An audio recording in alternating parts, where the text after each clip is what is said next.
Alloh azza va jalla uchun bir bas to'xta, nafas ol. Bu dunyoga faqat shu uchun kelmagansan, tushun. Ibodat ham qil. To'xta, masjidda azon aytilyapti. Bir kir, sajda qil, Allohda rizqingni so'ra. Alloh g'oyibidan sen g'izillab topayotgan pulingni oyog'ing tagiga qalashtirib tashlaydi. Ishonmaysanmi shunga? Iymoning yo'qmi shunga? Axir musulmonsan-ku. Ota-onang senga musulmon ism qo'ydi-ku. Ota-onang senga qulog'ingga azon, chap qulog'ing takbirlar aytib tursan bo'ldi-ku. Lekin sen 25-30 kirib nimalar qilyapsan endi? Nimaga oxirgi marta tahorat deganingni eslolmaydigan darajaga kelib qolding?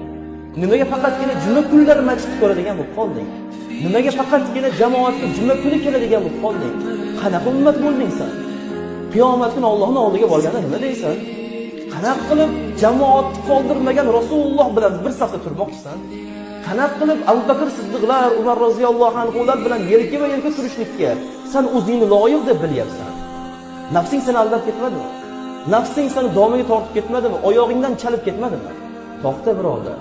To'xta, nafsingga bir ur.